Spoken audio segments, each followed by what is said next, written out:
Assalamualaikum warahmatullahi wabarakatuh.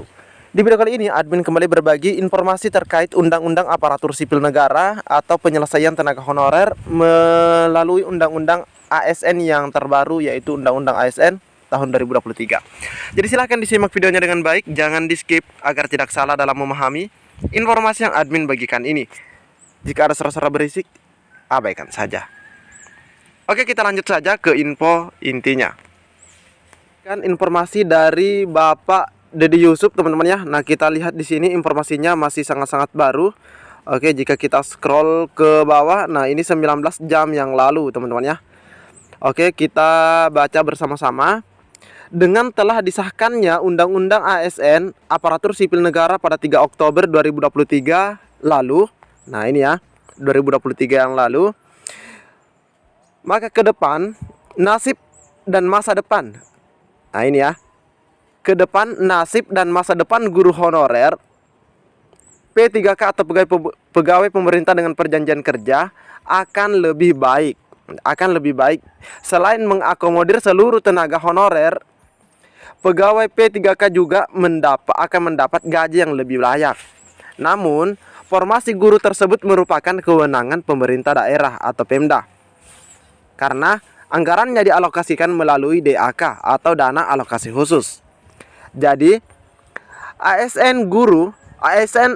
formasi ASN guru merupakan kewenangan pemerintah daerah. Tapi, nah ini ada kata tapi, teman-teman ya. Tapi, kalau Pemda tidak membuka formasi, sekolah di daerah itu bisa mengajukan formasi guru yang dibutuhkan, yang mana anggarannya dari dana alokasi khusus. Ini tegas dari Bapak Dedi Yusuf Macan Effendi. Hal itu disampaikan oleh Wakil Ketua Komisi 10 DPR RI dari fraksi Demokrat itu. Dalam dialektika demokrasi yang bertema implementasi rancangan Undang-Undang ASN telah disahkan DPR. Ingat ya, telah disahkan DPR. Wakil Ketua Komisi 8 DPR RI, Diah Pitaloka dari fraksi PDIP ya. Anggota Komisi 2 DPR RI Mardani Alisera fraksi PKS, Deputi SDMA Kemenpan RB yaitu Bapak Alex Deni, dan Ketua Umum Guru Honorer Heti Kustrianingsih di Gedung DPR RI Senayan di Jakarta pada hari Selasa 31 Oktober yang lalu, teman-teman ya. Lebih lanjut, Dedi Yusuf menyampaikan rasa terima kasihnya kepada Kemendikbudristek RI yang telah membuka 1 juta lowongan guru honorer menjadi guru pegawai pemerintah dengan perjanjian kerja. Ini kita apresiasi dan DPR minta diberikan penghargaan. Nah, di sini ada lagi usulan dari DPR, teman-teman ya.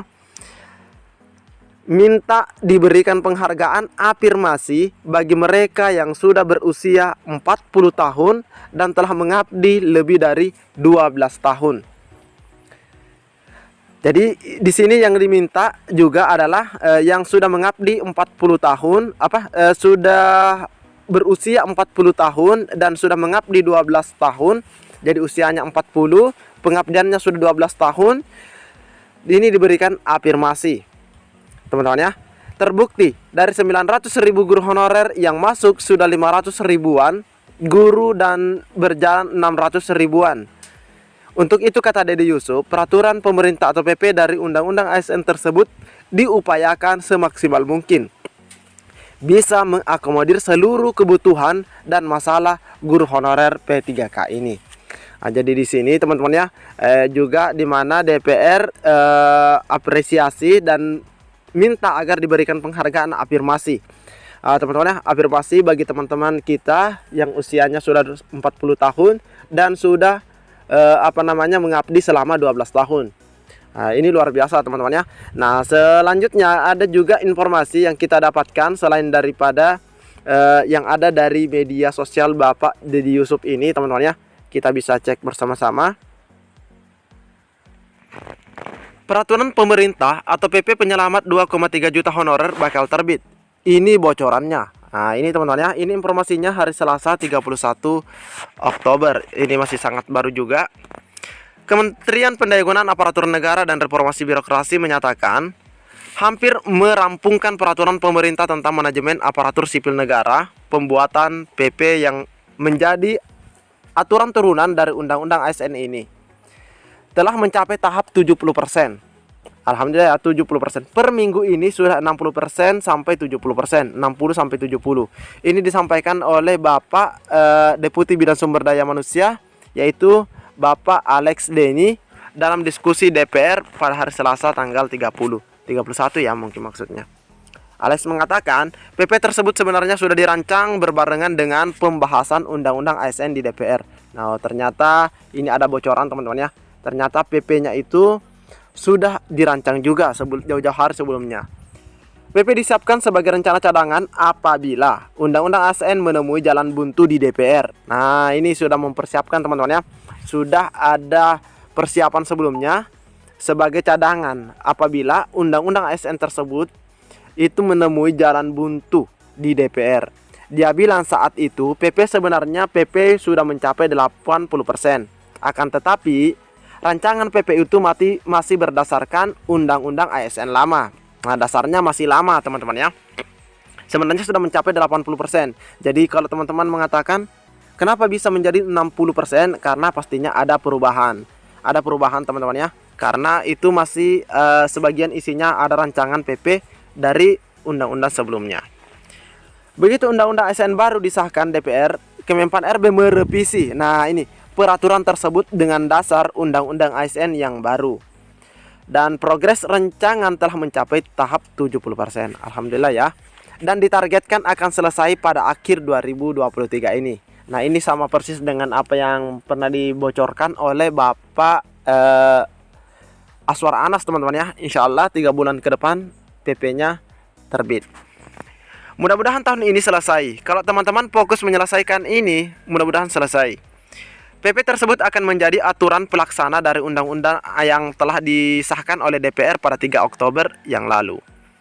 Undang-undang tersebut merevisi lebih dari 75 pasal dari 141 pasal. Jadi dari 141, 75 diantaranya direvisi yang ada di Undang-Undang ASN lama. Nah, kita mudah-mudahan ada informasi di sini teman-teman ya. Pasal berapa saja?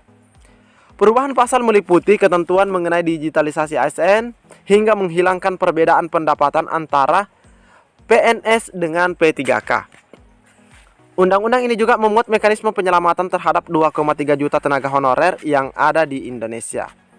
Nasib jutaan tenaga honorer terkatung-katung karena sebelumnya pemerintah telah menetapkan akan menghapus status. Nah, ini akan menghapus tenaga honorer paling lambat November. Undang-undang itu mengatur bahwa pemerintah harus menyelesaikan masalah tenaga honorer hingga Desember 2024. Mekanisme alih status dari honorer menjadi P3K itu diatur lebih lengkap dalam peraturan pemerintah yang disebut oleh Denny akan terbit pada tahun ini. Meski demikian, Denny mengatakan Kementerian Pan RB masih memiliki pekerjaan rumah terkait tenaga honorer guru. Dia bilang urusan guru honorer masih berkelit dan dengan undang-undang lainnya, sehingga mesti berkonsultasi dengan Kemendikbud Ristek. Kami kolaborasi terus dengan Menteri Pendidikan Kebudayaan untuk memastikan jangan sampai di sini sudah dibuka tapi terkunci di sana. Nah, ini juga teman-teman ya.